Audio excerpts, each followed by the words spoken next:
morning student. This is Sai sir with your SST classes.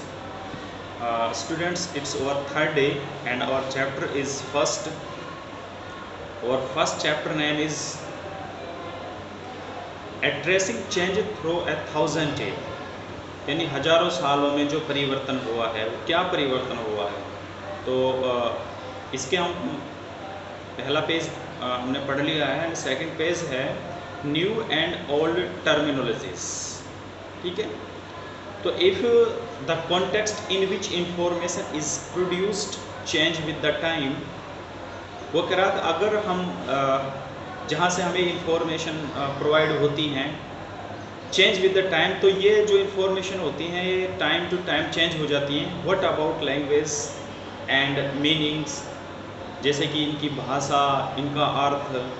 देखिए, इतिहास जो होता है वो समय के साथ साथ चेंज होता है। जैसे कि हम बात करते हैं आपसे 500 साल पहले क्या था, किस चीज़ को जिसको हम आज कह रहे हैं उसको 500 साल पहले कुछ और बोलते थे।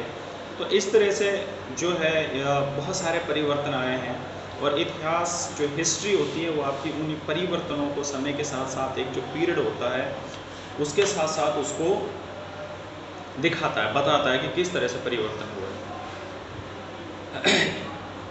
वो कह रहा है historical record exist in A variety of language which have change considerably over the years. वो कह रहा है कि इतिहास के अंदर जो रिकॉर्ड रखे हुए हैं उनमें अलग अलग भाषाओं में हैं और उन भाषाओं में बहुत सारे परिवर्तन हुए हैं सालों में। Medieval Persian for example is different from modern Persian. वो कह रहा है कि जो मध्यवर्ती पार्सियन है वो मॉडर्न पार्सियन से, फारसी से अलग है, मतलब उनमें परिवर्तन हुआ है। The difference is not just with regard to grammar and vocabulary. वो कह रहा है कि इनके अंदर ग्रामर या वोकेबलरी जो शब्दार्थ होते हैं केवल उन्हीं में ही परिवर्तन नहीं आया है। The meaning of words also change over times, but कि जो वो शब्द हैं, जो वर्ड्स हैं, उनके अंदर समय के अनुसार उनके अर्थों में भी परिवर्तन आया है। वो कह रहा है कि take the term Hindustan for example. वो कह रहा है कि उदाहरण स्वरूप हम एक एग्जाम्पल लेते हैं हिंदुस्तान का।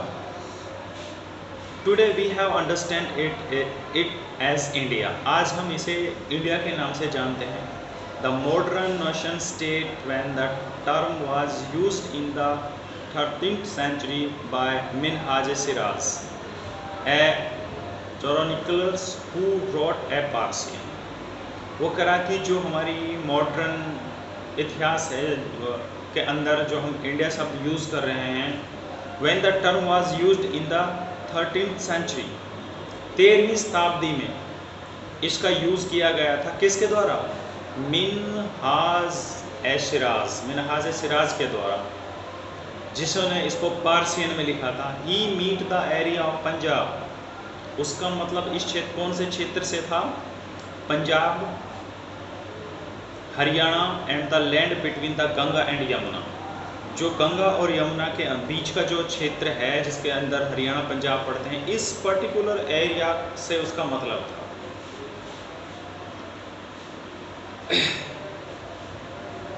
He used the term in a political sense for a land that were a part of the dominions of the Delhi Sultanates.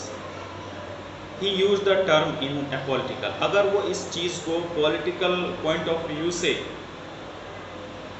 Use करते हैं तो उसका मतलब था फॉर लैंड डेट, उस भूमि के लिए था, were a part of the dominions of the Delhi सल्तनत।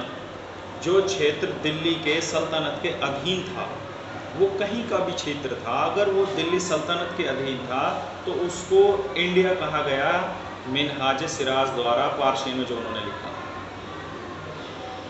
The area include in this term shifted with the extent of the सल्तनत।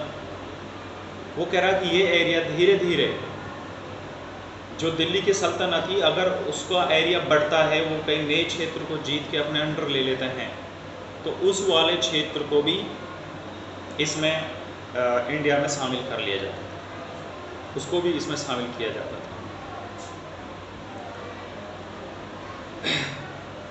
By contrast, in the early 16th century, वो कह रहा है कि इसके उल्टा 16वीं शताब्दी में Babur used Hindustan to describe the geography. Babur ने इसके लिए इंडिया के स्थान पर किस शब्द का यूज़ किया? हिंदुस्तान का। डिस्क्राइब द जियोग्राफी, जो जियोग्राफी के अंदर डिस्क्राइब किया गया है। The fauna and the culture of the inhabitants of the sub continent, इस क्षेत्र का जो कल्चर है, रीति रिवाज है, यहाँ के जो निवासी हैं, यानी इस उपमहाद्वीप के जो निवासी हैं, उनका जो कल्चर, फलना फूलना जो है, जो वैरायटीज़ हैं, उसको बाबर ने हिंदुस्तान का नाम दिया। As we will see later in the chapter, जैसा कि हम इस चैप्टर के बाद इसको देखेंगे। This was somewhat similarly to the way the 14th century poet अमीर Khusro use the word Hind.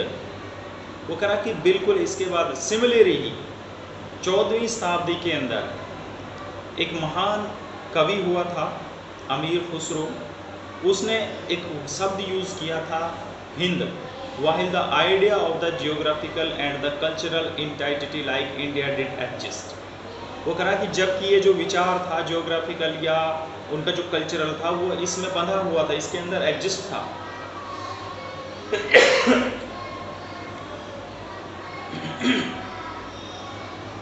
The term Hindustan did not carry the political and national meaning which was associated with it today। वो कह रहा है कि the term Hindustan did not carry the political and national meaning।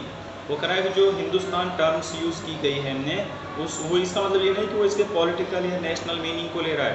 Which was associated with it today, जो आज हम हिंदुस्तान में include करते हैं, हम इसमें इसकी पॉलिटिकल बाउंड्रीज, इसका नेशनल मीनिंग क्या है, उस सब चीज़ को इंक्लूड करते हैं।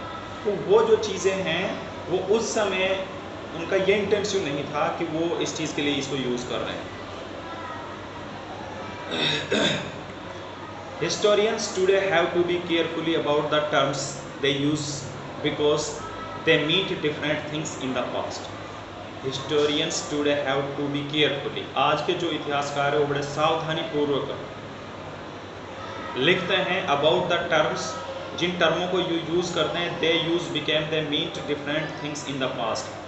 जो आज इतिहासकार हैं, जिन चीज़ों को वो यूज़ कर रहे हैं बड़े ध्यानपूर्वक, उनका वो मतलब नहीं है, वो उनका मतलब थोड़ा अलग हो गया, डिफरेंट मीनिंग हो गया, जिनको हम पास्ट में यूज़ करते थे। यानी जिन टर्मों जिनका मीनिंग हम पास्ट में निकालते थे, अब उनका मीनिंग थोड़ा डिफरेंट है। टेक फॉर एग्जाम्पल, आइए चलिए हम एक एग्जाम्पल लेते हैं। A simple term like foreigner, एक आसान सी चीज़ हम लेते हैं कि फॉरनर, फॉरनर का मतलब होता है विदेशी। It is use today to mean someone who is not in India. इस वर्ड का मतलब क्या है, आजकल हम क्या यूज़ करते हैं? इसका मतलब ये है कि उस आदमी के लिए हम इस वर्ड को यूज़ करते हैं जो इंडियन नहीं है। Today to mean someone who is not an Indian. In the medieval period of a foreigner, वो कह रहा कि मध्यकालीन युग में जो फॉरनर शब्द था उसका यूज़ क्या था? Was an any strangers who appeared से इन ए गिवन विलेज। मध्यकाल में इस शब्द का यूज जो होता था वो इस मीनिंग के लिए होता था कि किस तरह से कोई भी व्यक्ति जो गांव के अंदर अनजान था, चाहे वो पड़ोसी गांव का ही था, लेकिन हम उनको नहीं जानते, उस गांव में वो नया आया है, उसके लिए फॉरनर शब्द का यूज़ किया जाता था। लेकिन आज किसके लिए यूज़ किया जाता है फॉरनर शब्द? The person who has not in Indian, someone who has not a part of the society, वो व्यक्ति के लिए जो उसकी सोसाइटी का पार्ट नहीं था या उनके कल्चर का पार्ट नहीं था। In Hindi the term paradise might be use to describe such a person and in Persian ajnabi. वो कह रहा है हिंदी में in Hindi the term pardesi might be use to be describe such a person and in Persian ajnabi. वो कह रहा है कि एक शब्द है जिसको हिंदी में परदेसी बोलते हैं, इंग्लिश में फॉरनर, हिंदी में परदेसी, और पार्शियन में यानी फारसी में क्या बोलते हैं उसको? अजनबी। A city dwellers therefore might have regarded a forest dweller as a foreigner, but two peasant living in the same village were not a foreigners to each others even they may have had a different religious or caste background। Backgroundness. पहले ये समझा जाता था कि अलग अलग society हैं तो वो एक दूसरे के लिए फॉरेनर थे, बट आज जो फॉरेनर है उनका वो एक दूसरे के लिए फॉरेनर नहीं है। इवन थोट दे में have had a different religious, यदि चाहे उनका धर्म अलग हो, चाहे उनकी कास्ट अलग हो, चाहे उनका बैकग्राउंड अलग हो, लेकिन एक ही देश से हैं तो वो फॉरेनर नहीं है। तो बेटा आज के वीडियो में इतना ही। कल जून पे आएंगे हम हिस्टोरियंस एंड देयर सोर्सेस, या इतिहासकार और जहाँ से वो इन चीज़ों को लेते हैं उनका जो स्रोत है वो क्या है उसको रीड करेंगे। ठीक है, तो बेटा कल जो है 9 AM पे every student should be connected. ठीक है, तो thank you for your kind.